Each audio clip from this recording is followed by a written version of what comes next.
So his sister-in-law, Megan, her and I met at a girl that I graduated high school with at her house. We were all just hanging out, and I met Kyle first, and Megan and I just became friends, and she was like, hey, Kyle has a twin. Do you want to meet him?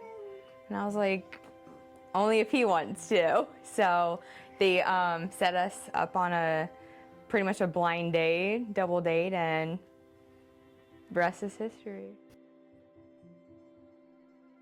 So the story goes, when she met Megan, Erica had said, I don't even know how the conversation went, but you ended up saying that all she wants is to meet somebody to cuddle and watch Elf with. The movie Elf. I don't know if you guys, which I love that movie. I know But drink hot people, chocolate. Drink hot chocolate. I know a lot of people don't like that movie, but we love that movie. So anyway, what I did was I bought light, what is it? The Light Bright. The Light Bright. Like from the 1990s. And I spelled out, and this took forever, but I spelled out, will you marry me on it? And then there's a spot in the movie where Will Ferrell had decorated the whole mall in Christmas stuff, and he had a bunch of light brights that spelled out Santa or whatever. And when we got to that part, I paused it, and I was like, I gotta go to my bedroom real quick. And I went and I grabbed the light bright, and I came back out, and then I proposed.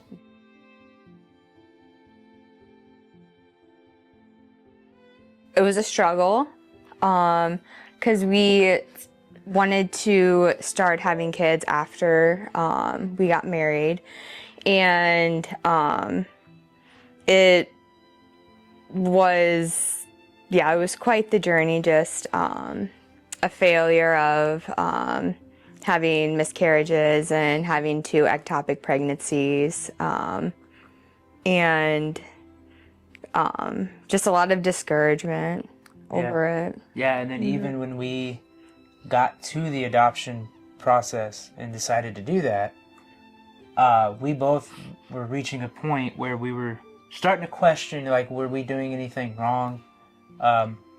Kind of what are we missing? Are we not praying bold enough or hard enough or because it was often? just so silent. We didn't hear.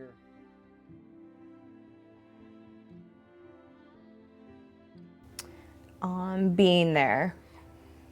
Yeah. Yep. Just whether it's just sitting next to someone in silence, or talking to them, but just being present with them and being there, and just being there at a drop of a hat, phone call away, text message away, a drive, and just loving and caring. Where it really took off was when starting to tell people here at church.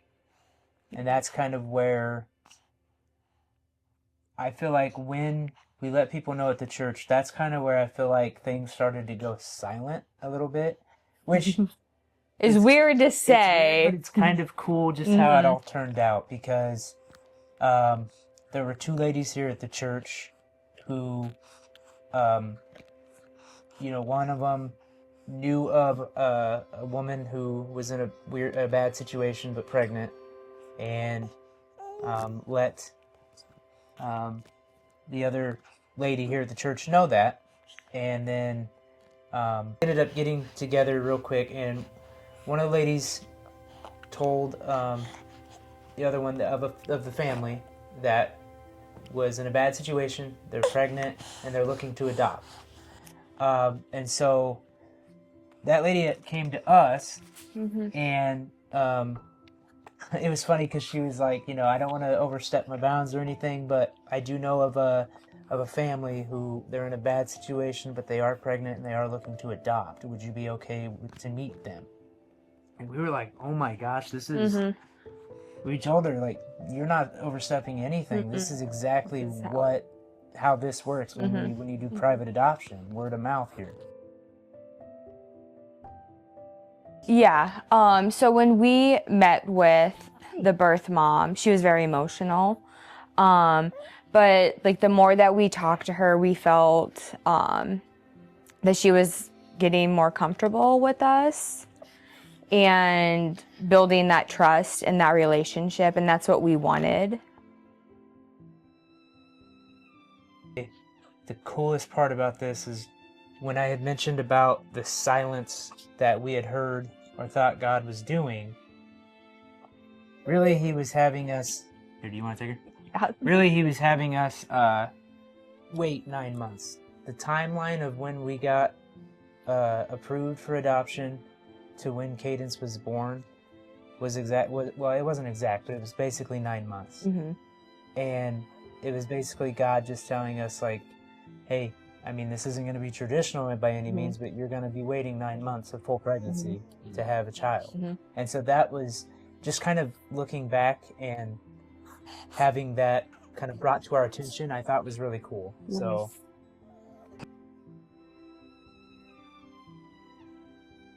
the anonymous donor who decided to donate some money to us to be able to help with, you know, either...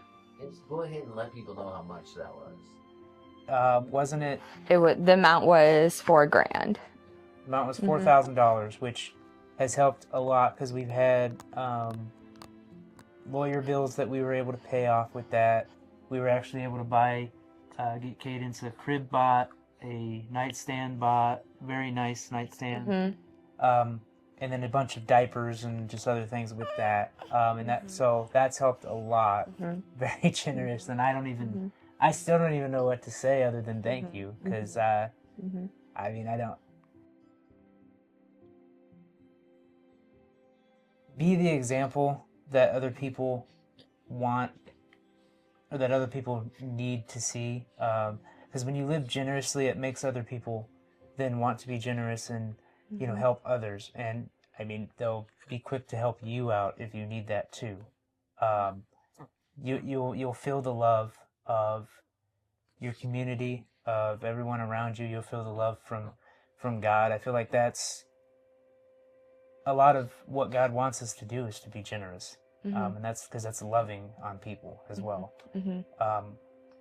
It's definitely not easy to do, but when you put others first, you will feel fulfilled in a way that's hard to describe.